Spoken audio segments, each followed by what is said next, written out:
Kthehemi përsëri, po vazhdojmë bisedën aty te komuna e Tuzit. Avokat, para disa viteve ju keni qenë përfaqësues i shoqatës Adeona Bashkon, keni pasur zyrën në Tuz dhe keni qenë një përfaqësues aktiv që çonit aty zërin e diasporës nëpërmjet shoqatës, por njëkohësisht ka patur dhe subjekte të tjera, individ të tjerë që kanë dhënë kontribut për këtë çështje.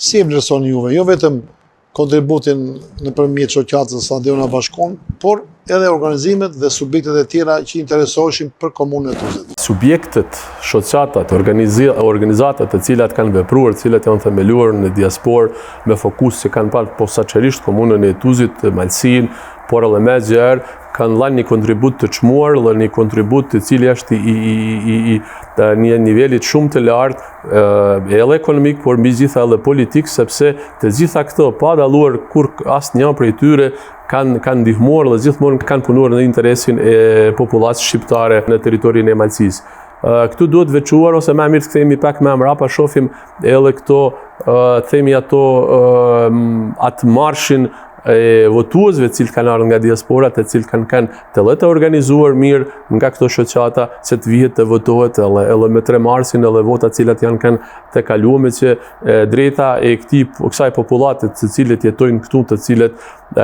vinë nga të troja atje, të vendosin mbi fatin e popullit atje, dhe pse janë larguar fizikisht, të kenë mundësi që të vendosin mbi drejtat dhe lirit, dhe të sillen vendime politike edhe me votën e tyre. Kështu që diaspora ka luajtur rol të rëndësishëm, vazhdon të luajë rol të rëndësishëm, edhe mendoj që është një ndër faktorët, elementet kryesor edhe kyç në ndihmën për themelimin e komunës të pavarur të Tuzit, se është një faktor shumë i rëndësishëm përpos subjekteve politike të cilat kanë vepruar në Tuz, organizatave jo qeveritare, intelektualëve të ndryshme, por edhe diaspora ka luajtur një rol të rëndësishëm, dhe mendoj që ne kemi një diasporë që besoj mirë të organizuar, edhe doja kenë lakmi të gjitha ata qytetarë të cilët sot jetojnë në Maltezi ta kenë një diasporë siç e kemi ne diasporën tonë. Do me thënë, madje mendoj që diaspora jonë është diaspora më fort e organizuar dhe më fortë dhe më fuqishme edhe nga krejt trojet shqiptare, të cilët i kanë diasporat e tyre respektivisht në Amerikë apo diku tjetër. Më vjen shumë mirë, kjo tregon që ju e njihni realitetin.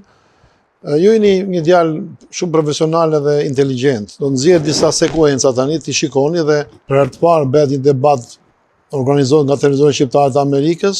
Unë e kam drejtuar atë dhe si ide për dhe si realizim, ku merrin pjesë subjektet e politikës dhe të komunës të Tuzit në atë periudhë, keni qenë dhe ju të ftuar. Vitet kanë kaluar. Ky emision ishte në kuadër Malësie e Madhe Pëllëmbe Thesar. Cili është këndvështrimi juaj nëse do të ktheheni memorien në vitet 2009?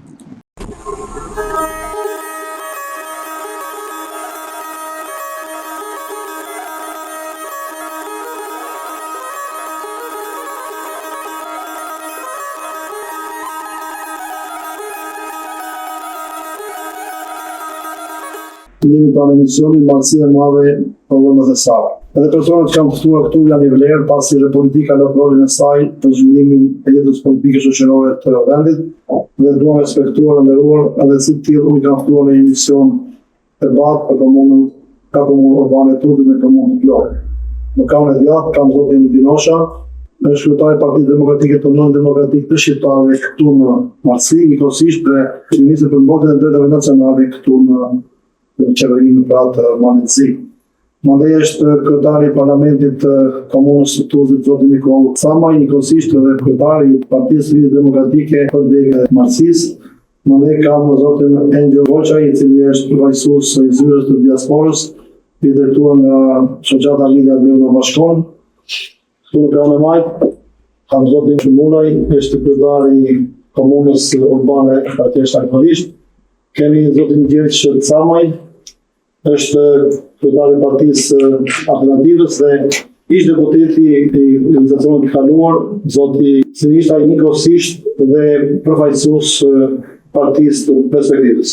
Ju falenderoj për ardhmen. Fillimisht zotin Shumulaj, si ka qenë i suksesshëm apo i dështuar statusi i komunës urbane për këto vite që kanë kaluar?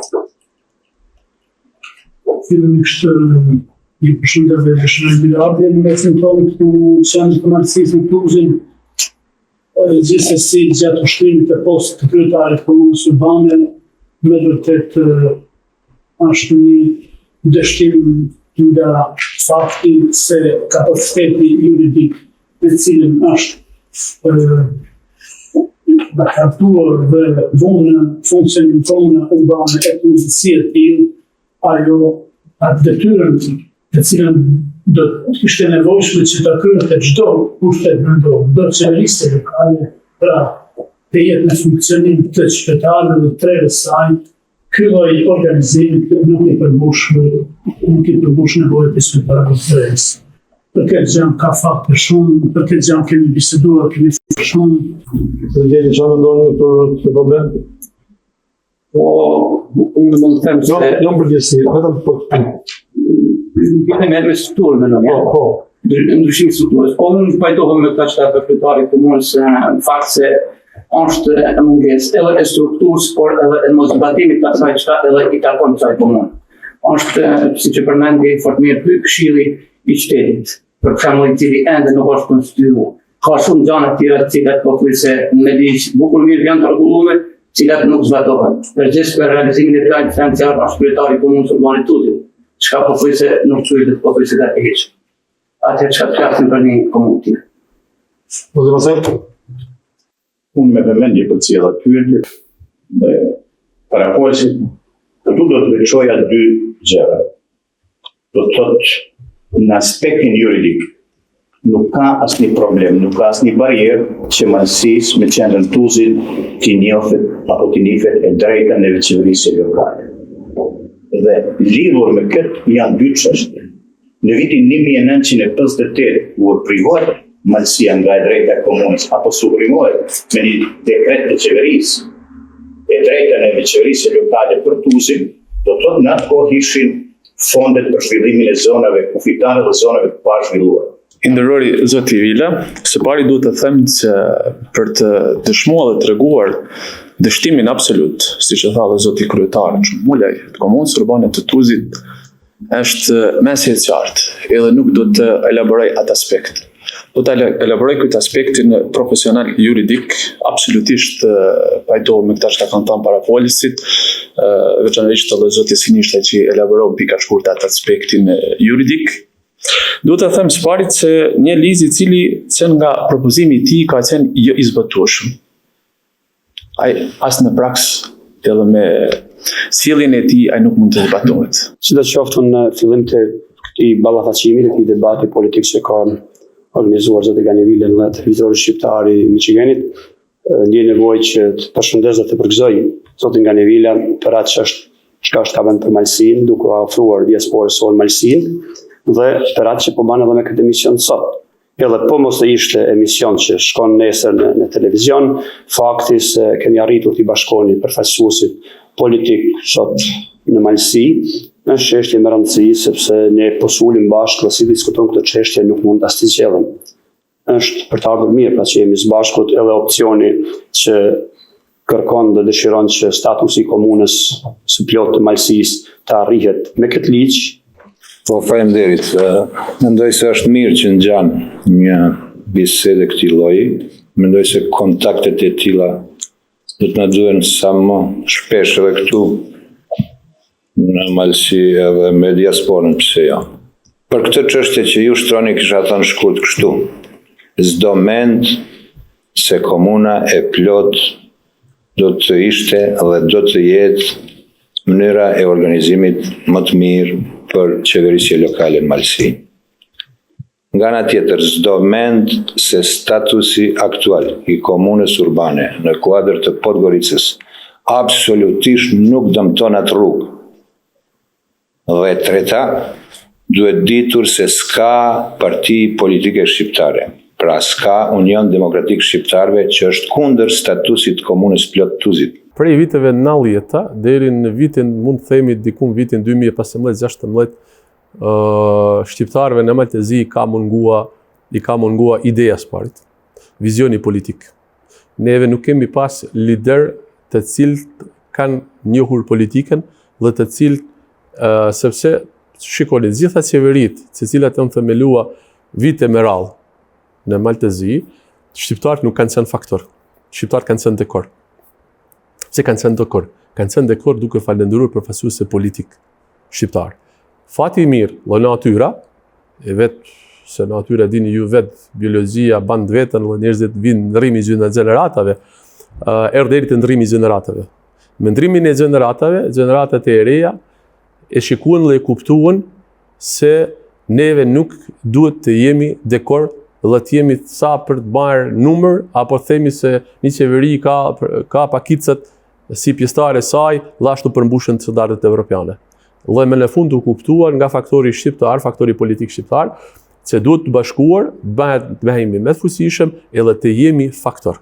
Çka do të themi? Shikoni vetëm sot nga i këndvështrimi i atyre viteve, ku shqiptarët pothuajse nuk kemi qenë as në administratë publike, as në qeveri, ku punësimi po marr si shembull prap Tuzin, ku punësimi në nivel të territorit, themi, të asaj kohë të komunës Tuzit ka qenë nën 5%, ku ke pas mundësi të gjithë funksionarët politik ti numërosh me gishtat e dorës, edhe ata kanë qenë gusht lidhur familjarisht, por sot realiteti janë diçka tjetër. Sot shqiptarët të Malit të Zi dhe kanë zëvendës kryeministrin shqiptar. Sot shqiptarët të asaj zonë kanë një ministër shqiptar, kemi ministrin e ekonomisë shqiptar. Dhe me thënë, nuk i merrim ma ministrin për drejtat njerëzit dhe për pakica është shqiptar. Kemi dikasteret të ndryshme të cilat janë, themi, dikasteret më të rëndësishme dhe kruciale të atij shtetit, siç është drejtoria për investime kapitale, drejtoria për resurse njerëzore. Do me thënë, aty drejtorët atyre drejtorive janë shqiptarë. Do me thënë, kemi mbi 200 ose 300 të punësuar administratën publike në Podgoricë, në vende të cilat janë vende kyçe dhe vende vendimtare ku sillen vendimet për fatin e atij shtetit. Po ashtu, mos flasim në komunën e Tuzit, ku kemi, do me thënë, gjithat rini, gjithat popull të punësuar si në komunë, si në do me thënë ndërmarrjet publike të asaj komunë, që besoj që ai popull, ajo rini, ata intelektual të cilët sot punojnë dhe veprojnë, pjesa e madhe tyre ndoshta edhe kishin migruar. Nëse nuk ishte bën ky, gati mund të përdori një fjalë, ky revolucion politik, që si herë për gjithmonë me kuptua se pesh fuqi ke atëherë kur je pjesë e sistemit dhe jo kur je jashtë. Por jo pjesë e sistemit që ke një rol vetëm dekorues, por një rol vendimtar ku sillet vendimet. Kështu që se ndoshta edhe din krejt opinionin, e kemi pas edhe kryeministrin, cili kanë shqiptar, por ai nuk ka nga parti shqiptare. Ai ka nga partitë të ashtu quajtura, të cilat janë qytetare, por ne përpara herën historike kemi një zëvendës kryeministër i cili vjen nga një subjekt shqiptar. Po ashtu e shihni edhe ju vetë që me këto votat parlamentare të fundit, po duke falendëruar edhe diasporës këtu, është rrit edhe numri i deputetëve. Do me thënë se kem pa ardhur në atë situatë që me gazep ta kemi një deputet në parlamentin e Malit të Zi, kështu që besoj në të ardhmen ky numër edhe do të rritet dhe do të vazhdojë, po ashtu jam shumë optimist që edhe regjistrimi i popullatës, me qenë se ka ndryshuar, themi, ai regjimi cili ka qenë përpara, dhe i kushtet janë, jo themi plota demokratike, por janë shumë më të mira, dhe duke pas parasysh ato kushte demokratike, mendoj që edhe numri i popullatës, i cili është regjistrimi i popullatës censusi, do të tregojnë se shqiptarë do të jenë edhe më shumë se çka kanë qenë në vitin 2011, si në komunën e Tuzit, ashtu në komunën e Ulcinit, si edhe në komuna të tjera dhe vise të tjera ku jetojnë shqiptarët. Sepse besoj që përpara politika ka punuar në drejtim se shumë mos të regjistrohen, ose të regjistrohen por mos të paraqiten, e besoj kësaj rrallë do të kem mundësi dhe besoj që ashtu do të tregojnë rezultatet, se do të jem më shumë, jo më shumë, por aq sa jemi.